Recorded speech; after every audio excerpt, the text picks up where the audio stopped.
that led us to Hercules. Although originally our plan was actually after Aladdin that we were actually going to actually do Treasure Island in space, which had now become Treasure Planet, and was actually in development. It had gotten into development while we were making Aladdin. Even Ted and Terry, who the writers who did such a great job on Aladdin, they happened to be big pirate fans. And when they heard about Treasure Planet, they really, really wanted to work on it.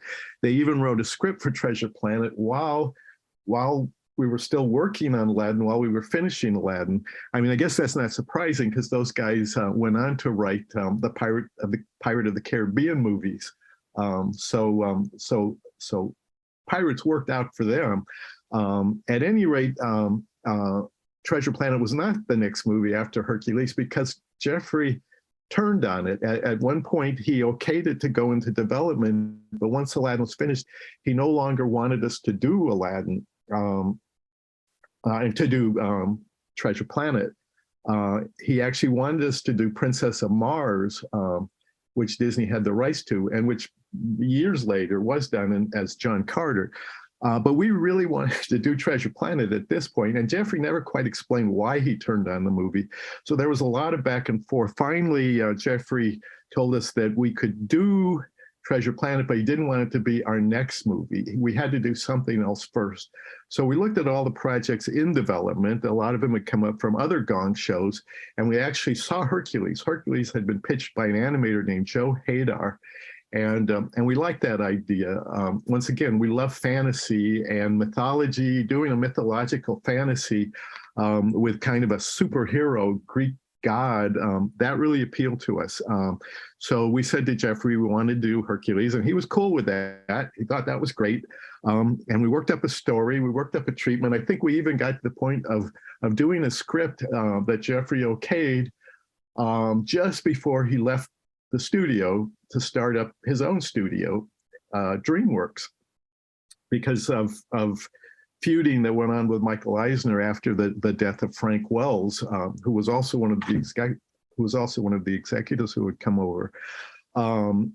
Just before this, The Lion King had come out, which the movie that we turned down, which was, of course, one of the most successful animated films ever in history. It was a complete phenomenon, was a huge, huge success. And now Jeffrey was gone and competing with Michael, which was a very weird time at Disney. In the short term, everybody's salary went up, but which was a good thing. The bad thing was that these films became more and more expensive, including Hercules. But we had a lot of fun doing Hercules. And after Jeffrey left, we were a little bit more, our bosses were now Peter Schneider and Tom Schumacher, and they kind of let us loose, and we had a lot of fun. We had a fun trip where we went to Greece and Turkey, and we studied a lot of remnants and architecture and did a lot that influenced certainly the look of the movie.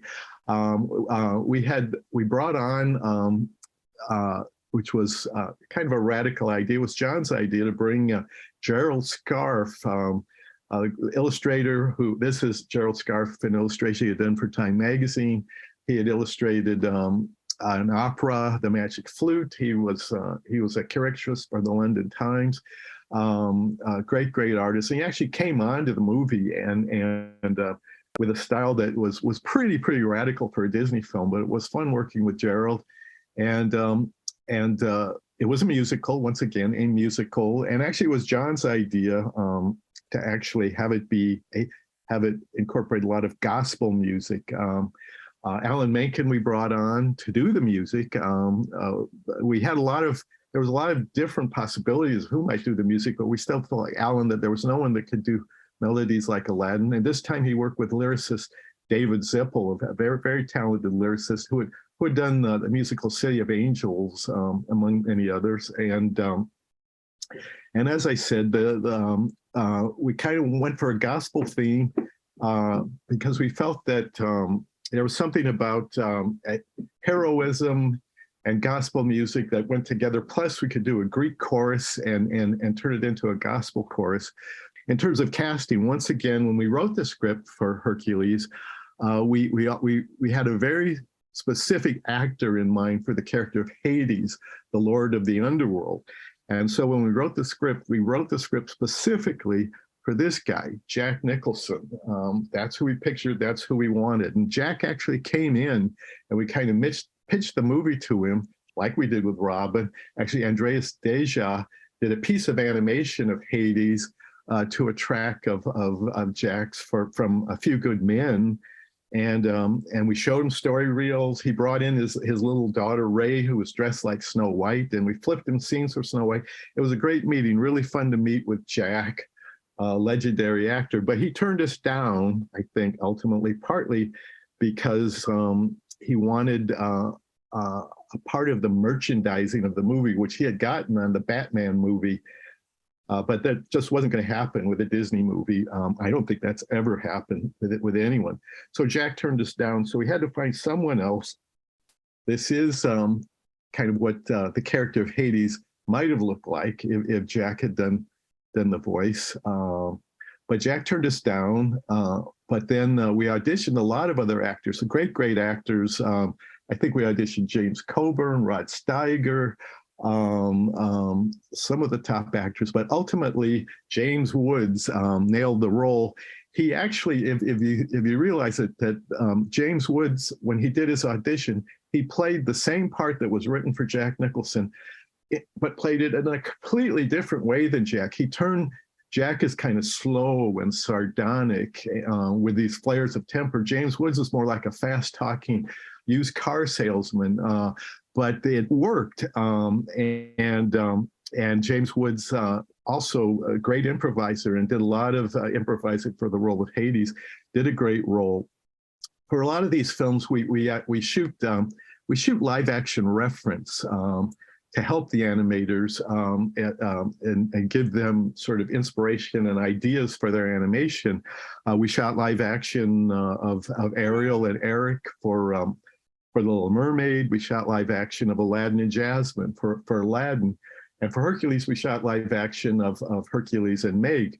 But also with the Muses, we had more elaborate choreography than we've ever done before or since. And we had a top choreographer come in and sort of work out the music for the Muses.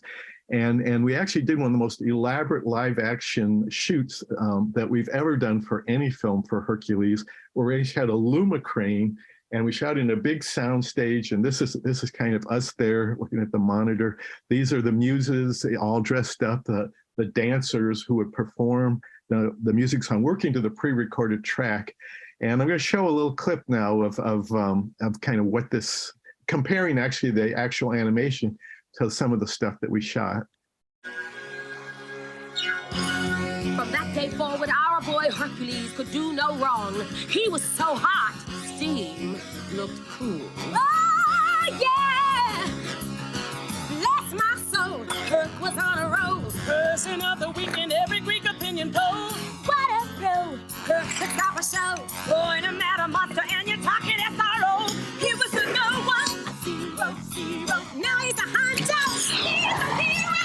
He was a kid with his act on pride. Zero to hero, no time flies. Zero to hero, just like that.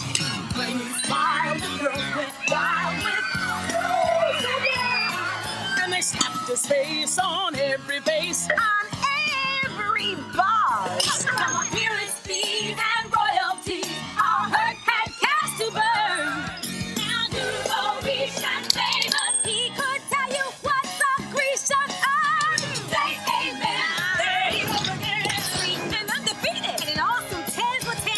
Just sign up, just to watch the flex. And this perfect package packed a pair of pretty packs. Herky, he comes, he sees, he conquers. Honey, the crowd learns good.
yeah, we had a lot of fun doing Hercules.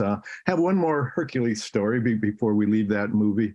The later part of the movie, we actually brought in the great actor Charlton Heston to do the voice of the narrator that opens the movie. We thought he would be good because we wanted someone kind of stern and serious, stentorian in a way.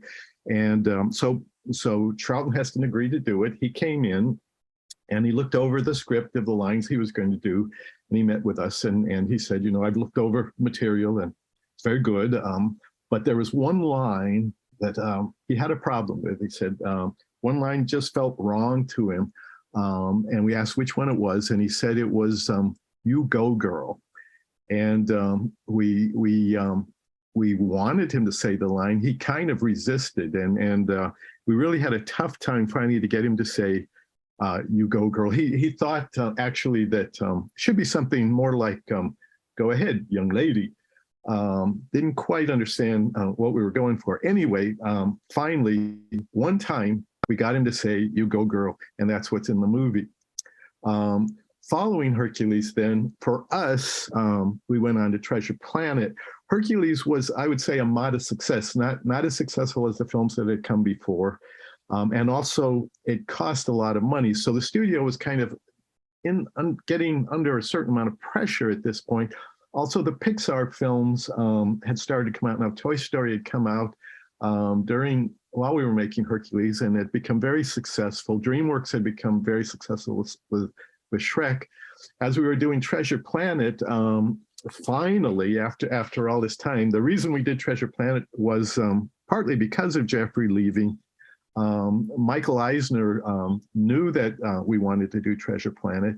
And after Jeffrey left, he had lunch with us and said that he definitely wanted to make Treasure Planet, and he wanted to make it as our next movie after Hercules. And we knew that that was really about trying to make sure we didn't leave the studio and go to work for Jeffrey, which we really had no intention to do. But at the same time, we wanted to do the movie, so we were excited about it. Treasure Planet was also an expensive movie, and it partly because it was a hybrid movie. It was inspired, of course, by the story by Robert Louis Stevenson, the classic adventure story, one of the great adventure stories of all time. And we also, in terms of the look of Treasure Planet, we were actually going for somewhat of an oil painting look that the N.C. Wyeth, the illustrator of the Treasure Island books, had done. This is one of his illustrations.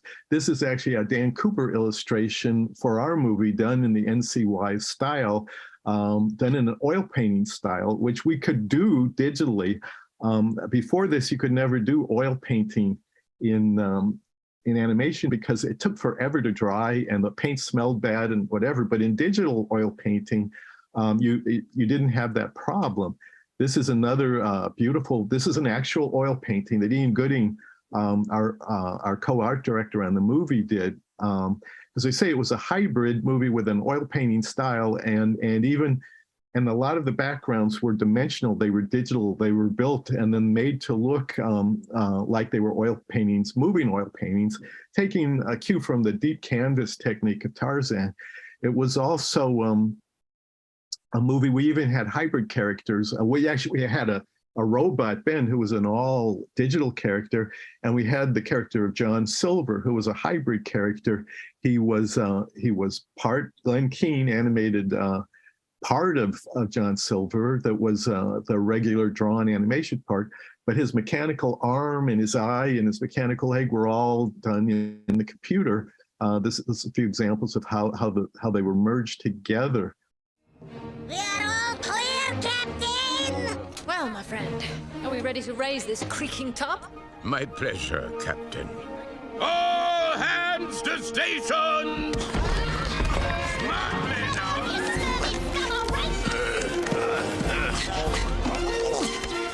Loose all solar sails!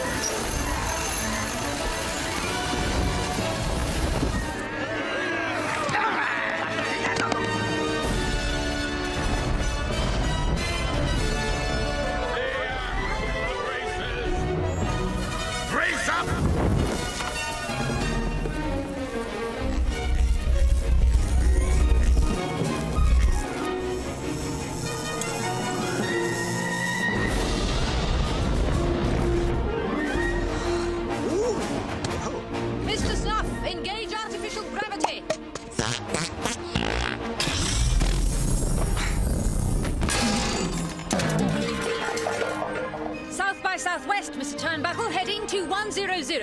Aye, Captain. 2100. Full speed, Mr. Arrow, if you please. Take her away! Brace yourself, Doctor.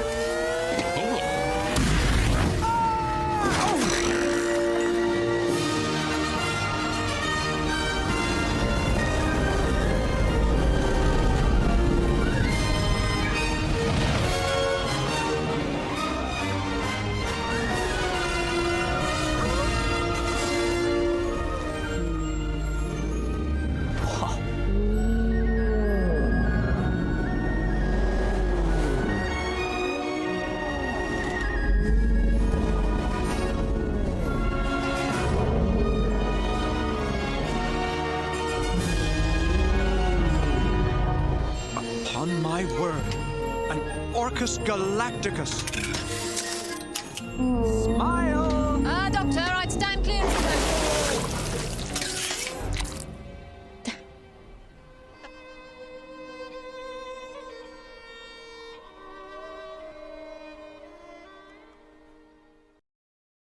So yeah, Treasure Planet, it was a big movie. It was an expensive movie. It was kind of a dream movie for me because I did pitch it at that Gong show early on, and it was an idea that I actually had when I was a kid, that in terms of being a science fiction fan and a Disney fan, once again, wanting to see those two somehow merge together. What would a Disney film be like with spaceships and robots? But it was definitely not a successful film, not financially successful at any rate. When the film came out over a Thanksgiving weekend, which I think 20 years ago now, it came in, I think, fourth at the box office. It did not do well at all. Very, very disappointing. But even more disappointing was the fact that the studio elected to write off the movie sort of publicly that Monday after the opening weekend, which is pretty unusual. They basically wrote off $70 million. And that story was picked up all over. It was on CNN. It was in the LA Times. It was sort of everywhere. I felt like the failure of the movie got much more publicity than the movie itself before it came out. And even the LA Times had a front page story, sort of basically kind of accusing John and myself of extorting the movie and forcing the studio to make this movie that they really didn't want to do. And actually, we were not that powerful. We were not able to extort the whole studio to make this movie. As I said, it was Michael Eisner, who had lunch with us, that really, really wanted to make the movie. But at this point, Michael and Roy Disney were feuding fairly seriously. And that didn't help, I think, Treasure Planet, because Roy Disney was kind of an advocate for Treasure Planet. And I think Michael wanted to use that against him in some ways, because they were not getting along. And Michael actually, after this, got Roy removed from the board of directors. It was a dark time for Disney. It was also a time when Disney was feuding with Pixar, and wanted to sort of make its own studio to do sequels to Pixar films that Pixar was not involved with. It was also a dark time for hand-drawn animation.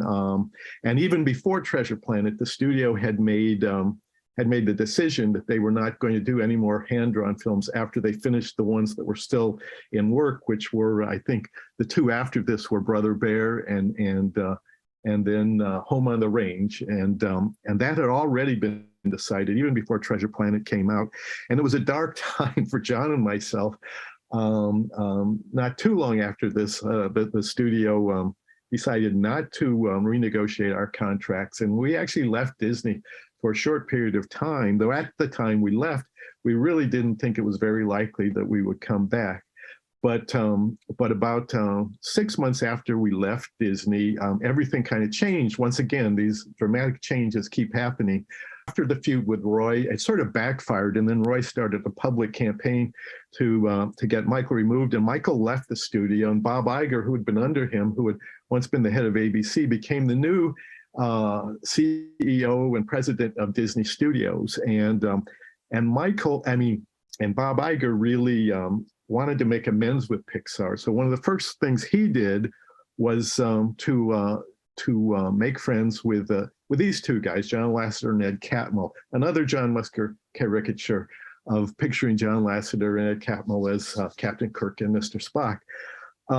So it was Bob Iger's idea to actually buy Pixar, which I don't think anybody expected that to happen.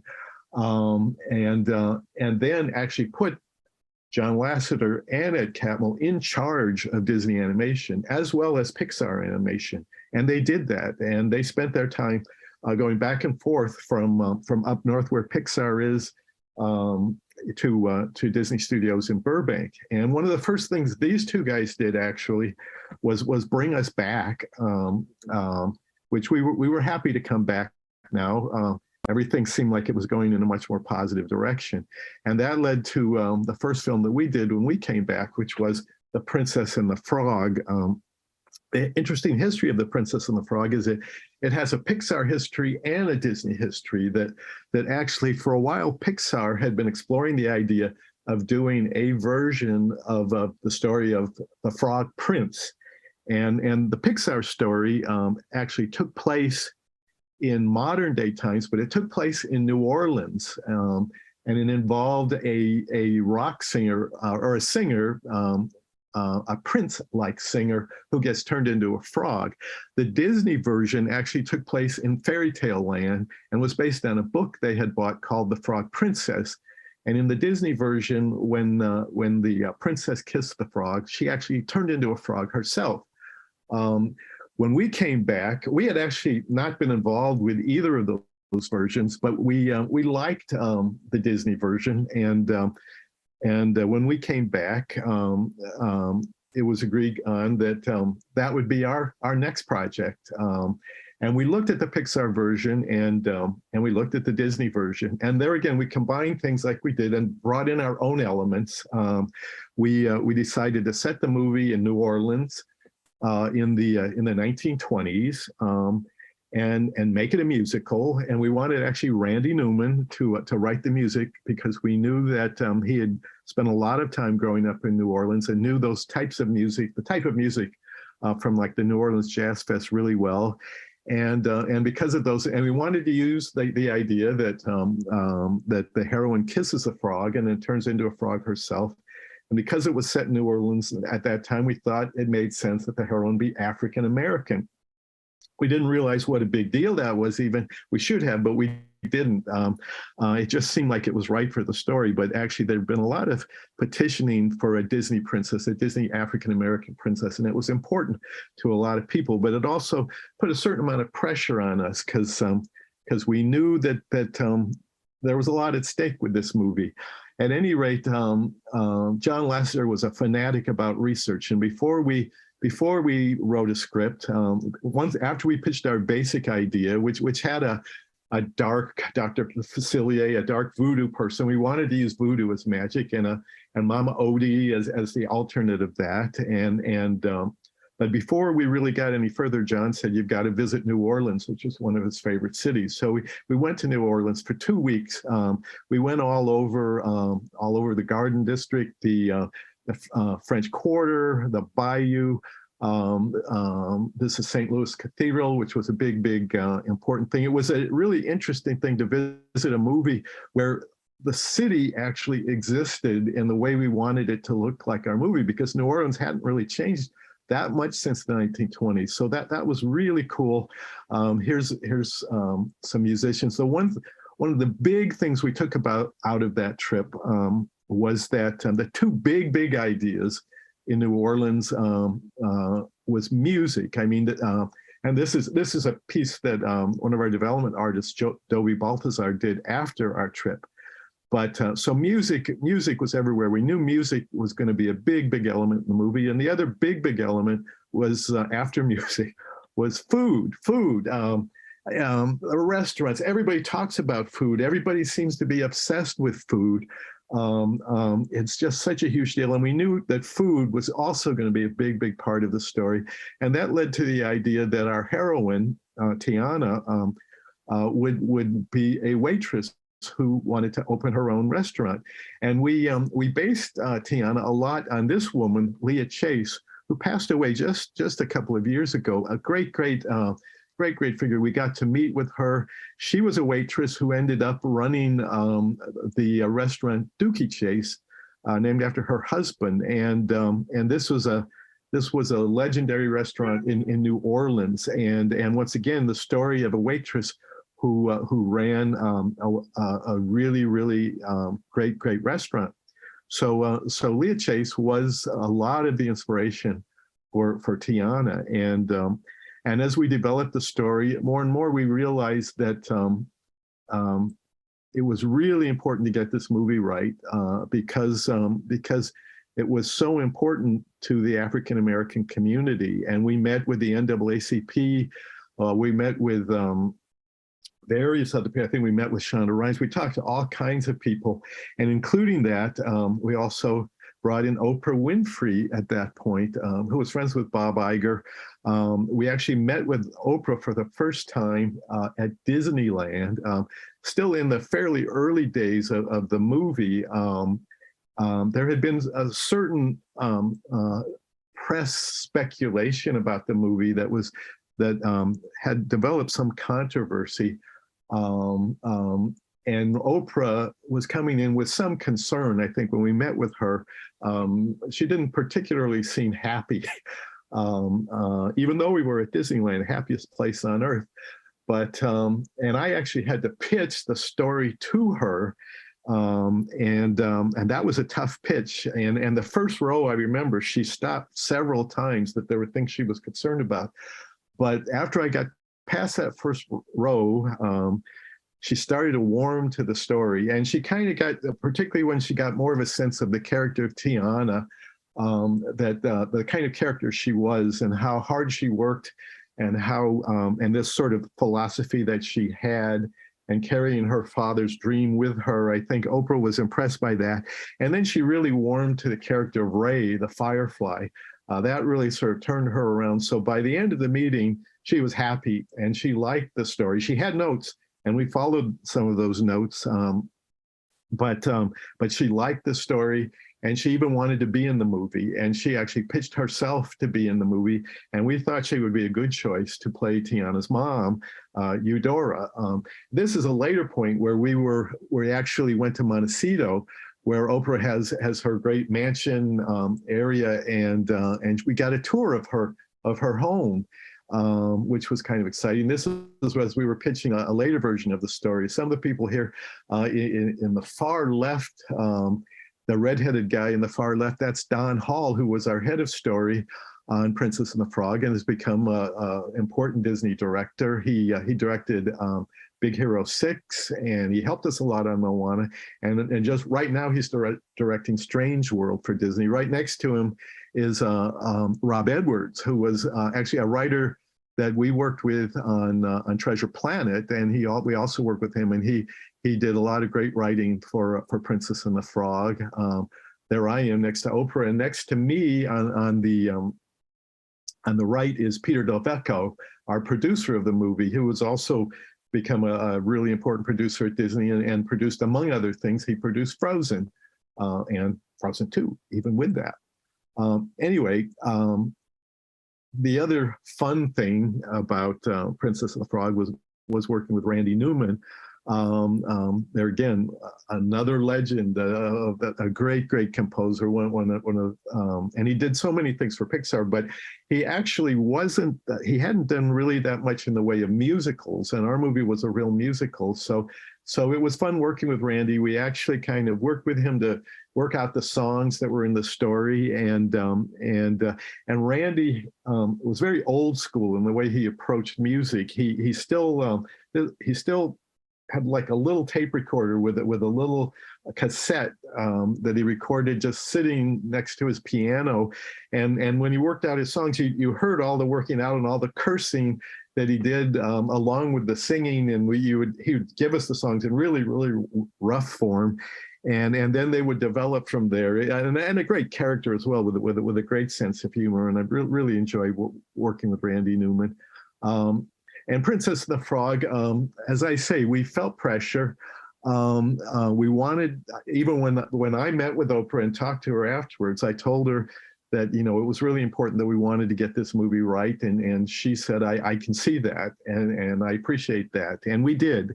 And it was also the return of hand-drawn animation. Hand-drawn animation maybe didn't seem like it was gone that long, but when we started Princess and the Frog, it had left Disney. There was no hand-drawn animation being done anymore at Disney. The last two Disney films, Chicken Little and Wilbur Robinson, were totally hand-drawn. And so we had a big deal with Princess and the Frog, and Peter Dabecco was really involved with this, was bringing back the hand-drawn crew, rehiring all these people who had left Disney. And it was exciting, and it was really fun to bring back the animators and the cleanup staff, and there was a great spirit to the movie, and everybody put their all into it, and was very happy with the way the movie turned out. And the movie was successful in the sense that it was profitable, but it was not as successful, I think, at the time as it needed to be to actually restore hand-drawn animation. At that time, the digital films were just so successful. It was like, why go back to hand-drawn?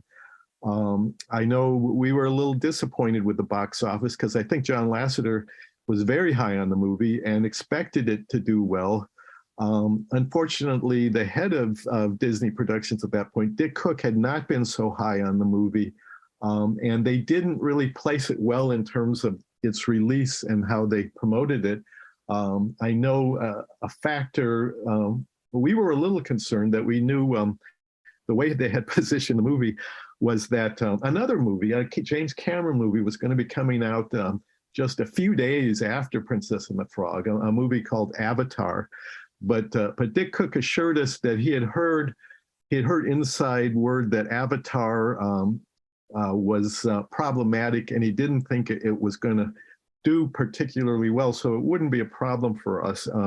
He did turn out to be a little bit wrong about that, because obviously Avatar, the weekend we opened, we were actually the #1 film, but the next weekend we were overtaken a bit by what became Avatar, the most successful movie in the history of motion pictures, and thus Disney, the next film of Disney, Rapunzel, which became Tangled, was digital, and digital pretty much continued, except for the Winnie the Pooh film. And our next film, Moana, was certainly digital. It was our first digital film, although I think, even though John and I loved hand-drawn, we both felt that Moana should be digital because of the story matter, the story subject matter. It was actually John's idea originally to do a movie set in the Pacific Islands, and he had read a lot of South Pacific mythology, and he particularly was excited about coming across the character of Maui, this sort of Polynesian superhero who could change shape and had this magical fish hook, and was super strong and super fast. And I read the stories. John showed me the stories, and I read those same stories, and we came up with a very rough storyline for a Maui-centric movie, and we pitched that to John Lasseter, and he liked the idea, but he really, once again, was into research, and he felt that we really needed to go to the islands and learn as much as we could before we got any further with the story. And we were not upset about having to go to places like Tahiti and Samoa and Fiji, obviously.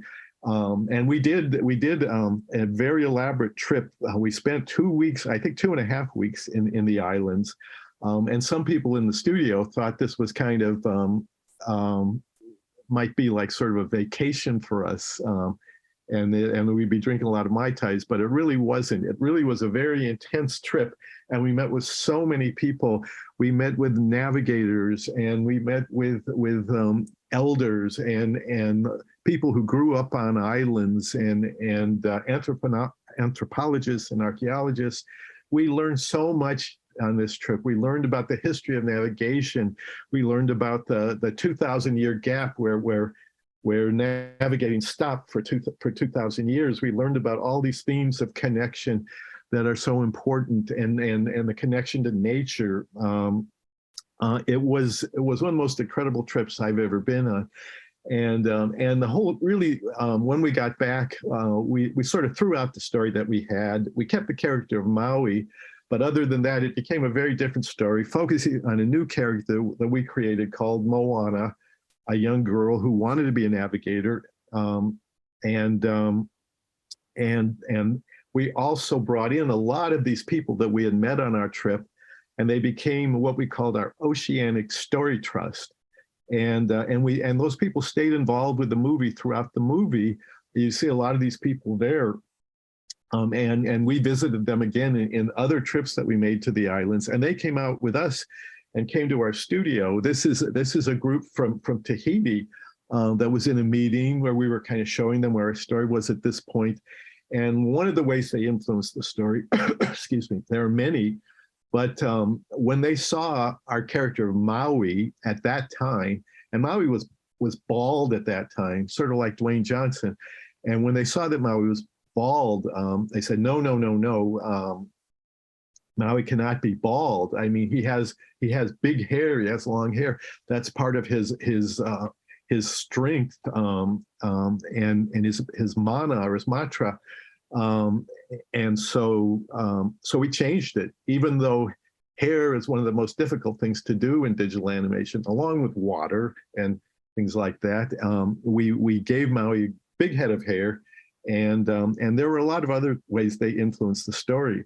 This was also a musical, and we kind of used Lion King as kind of a model for the way we wanted to do the music in this movie. Lion King sort of had three important people that were involved in the music of that movie. There was Hans Zimmer, who did the score of the movie. There was Elton John, who wrote the songs for the movie. But there was another guy, an important guy, Lebo M, who was kind of the glue that brought the African influences into the movie and really made the movie culturally specific to Africa. We wanted to do a similar thing. So the first person we actually brought on our movie was Mark Mancino, who had done the music for Tarzan, the score for Tarzan, did a lot of live action scores like Twister and Speed, and was very, very into world music, and was also involved with Lion King. He was a key guy in Lion King, and part of the glue that glued like the influence of Hans Zimmer and Elton John and Lebo M together. So he was the very first person we brought on the movie.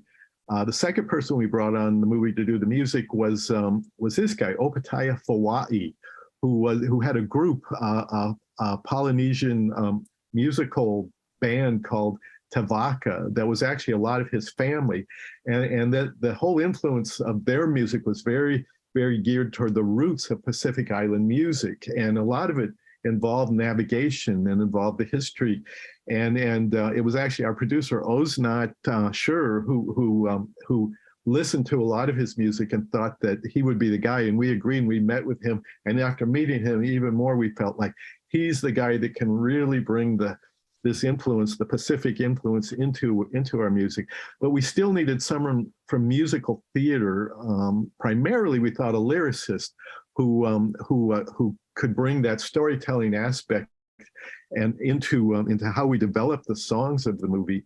And we went to New York, and we met with a lot of the top musical talent in New York at that time. This was right after Frozen had come out, so there was great interest in doing the score. And we met with so many great people, including Pasek and Paul, young guys who had done La La Land and Dear Evan Hansen, and have done great work since then. But one of the guys we were most excited about was Lin-Manuel Miranda, who had won a Tony Award for writing In the Heights, and And when we pitched our story to him, he was very excited and he had a lot of great ideas. He was also very open to collaboration because we felt with this movie, there had to be close collaboration between these three guys. And he was really into that. And so we liked Lin right away. Just at the end of our meeting with Lin, he sort of very casually mentioned that he was involved with another project. He was developing another project, a sort of hip hop rap version of the story of our founding fathers, kind of focused on Alexander Hamilton. And we thought, okay, that sounds interesting. It didn't seem like it was necessarily going to be anything that was going to affect our movie very much. Little did we know that just like probably like, I think a year after this time, or a little more than that, Hamilton would open in public theater, become a theater phenomenon, and then go to Broadway and win multiple Tony Awards. And it ended up that Lin was actually performing in Hamilton while he was working on most of the songs for Moana. So most of our meetings with Lin took place while he was in his Hamilton outfit in New York, sort of Skyping with him. It was, unfortunately, he was not able to spend much time at Disney because he was doing the show, but he was able to get to Disney occasionally. And these three guys really clicked together. They first met together on our second trip to the Pacific for a music festival in New Guinea, actually in New Zealand, a music festival in New Zealand in Wellington, I think.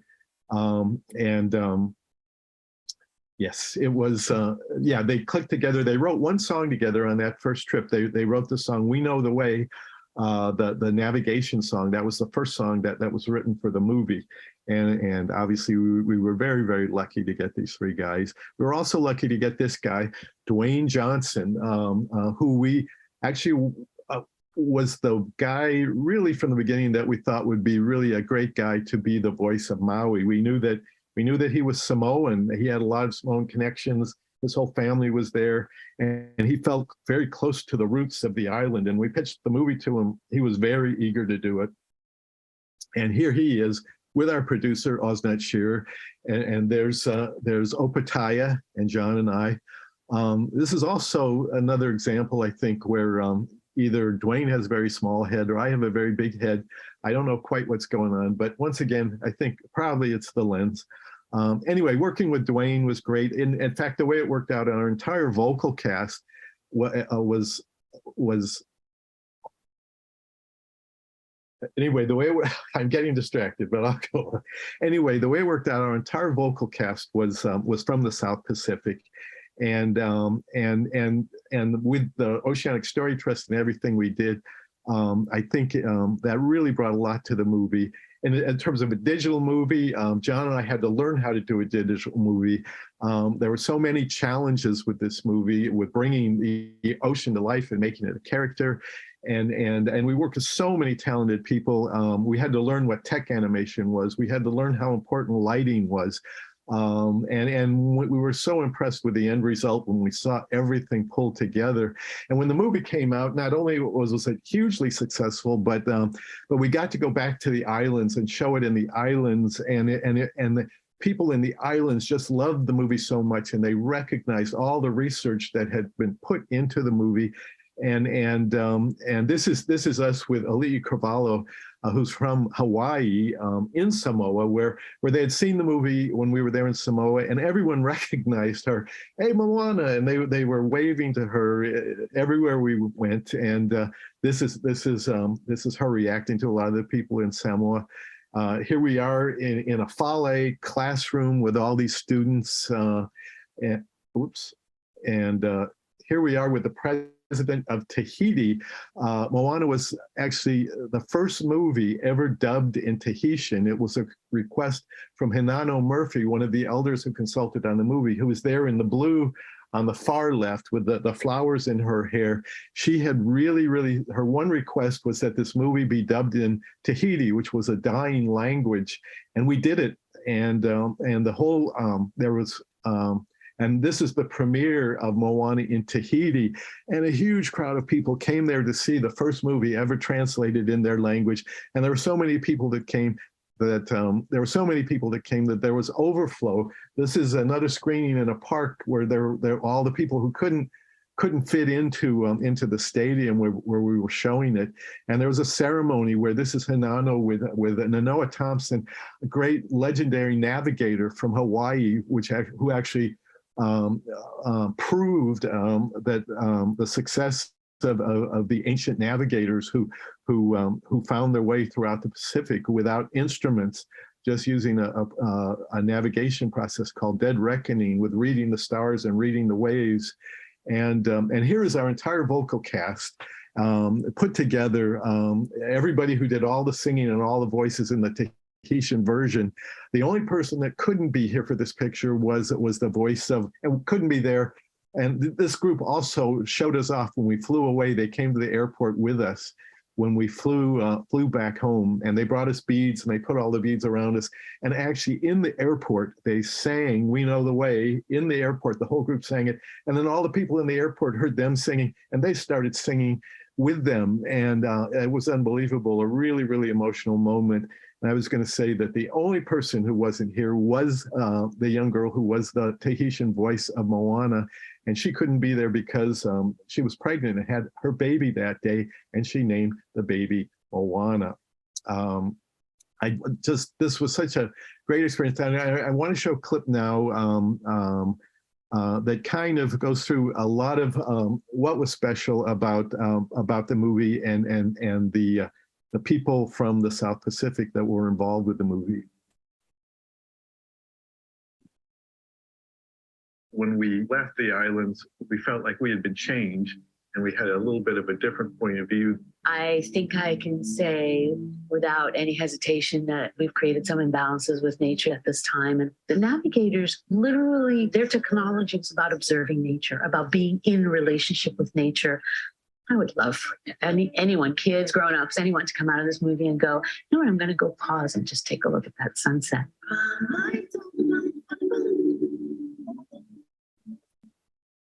Felt like we made this connection and that we owed it to them to try and do a story that they would feel represented their culture accurately and in the spirit, respectfully. And that was what we tried to do with the movie, and that makes me very happy. It was a joy. It really was a joy to actually work on this movie, because it's about my ancestors, my children. What I really thought about was my nieces and my nephews. If they were going to watch this, and I knew they were going to watch it no matter what, I wanted them to see this film and recognize themselves in it. What I guess I'm most proud of is the fact that I was able to contribute to it. I was able to win some of the arguments in crafting a story that I think is respectful of our culture. My granddaughter was just born. Like, it's just so gratifying knowing that she's going to grow up being able to see herself on screen. And it's specifically Pacific, which is what's going to reach out to our young women and give them a voice. You know, our culture is very important for us because it's the spirit, it's the soul of our island, and it carries values, it carries our life. And I know today we are striving to promote our culture to our children. As Papa Mape would say, he said, for so many years, we've been swallowed by your culture. May this movie make you swallowed by ours.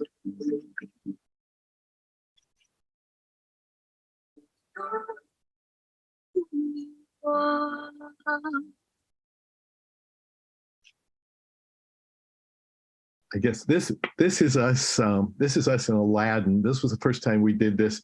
We were with these two guys on the street that Aladdin is between as he's watching Prince Ahmed arrive in the city, and that's me when I used to have red hair, and that's John with the gray hair. And I had a line. My line was, I went to on his way to the palace, I suppose, and then John said, another suitor for the princess, and we continued to do cameos after that. We were in Hercules as these two workers when young Hercules is arriving in the town marketplace, and we had lines in this too. I think I think I said, or I said, hey, watch where you're going. And then John said, Sunday driver, or one or the other like that. We were also in Treasure Planet. John was a little robot, and I was a hairy alien at the bottom. And we were in Princess of the Frog on a Mardi Gras float, throwing beads. Actually, during Princess of the Frog, we actually got to ride on a Mardi Gras float and throw beads like this, and that was also kind of an unforgettable experience. It was a big issue. Where were we going to be in Moana, though? Like, how could we find a place with all these Polynesian people in Moana? But we ended up in Moana as well. We are on this sort of mat that these ladies are putting on, and you see, it's very quick in the movie. It pans by, but there I am as the big, stocky little guy, and John as the bigger, skinny guy next to me. Yeah, it's been a great partnership working with John. There again, in terms of writing and directing, I think we've certainly had our arguments over the years, but we've always, all the movies that we've done together, I think we always kind of shared pretty much the same vision. We're both the same age. We're both from the Midwest. We both read the same comic books. So I think we were both brought our own individual strengths and weaknesses to this, and obviously it feel like it worked out well. Here we are with our wives and O's Not Sure and her partner after Moana, and now I've retired. But one of the most thrilling things is just that a lot of these movies are still around. They stick around, and now I meet people all the time who tell me that I was part of their youth, and even people that were really influenced in terms of getting into animation from watching some of the movies. Just as I was inspired by Pinocchio to want to work for Disney, a lot of people were inspired by our films to want to work for Disney or work in animation, and that nothing could be more gratifying than that. And I guess that's pretty much all I have to say. I will turn it back to you, Keith. Ron, that was awesome. That was just the best. I mean, it's more than just the history of your films, but it's the history of the Disney Studios in the last 45 years. Just tremendous. Thank you very much. Thanks, Keith. It was fun to do. 45 years, it goes by fast. The keynote maybe not so fast, but yeah, it's fun to reminisce, and to really a lot happened. It was kind of a roller coaster ride in its own way, all those ups and downs. And that's kind of been the history of Disney, I think. Even under Walt, it was kind of a roller coaster ride. It goes up and then it goes back down again, and there's lightness and then there's darkness. But that's Disney for you. That's the movies too. That's lightness and darkness, always contrasting. Well, we're so happy to hear that you're writing a book as well, and that you're going to put this down on paper. We can have the opportunity to see that. Probably, so next year we're anticipating a release for your publication. Your biography? It may be next year, but I think it might be even a little after that. But it's coming. It's coming relatively soon. Good. Well, when it comes out, we'll certainly have you back to the Spark Animation Festival. Thank you again, Ron. It's been a real pleasure. Great. Thanks, Keith. Thanks a lot.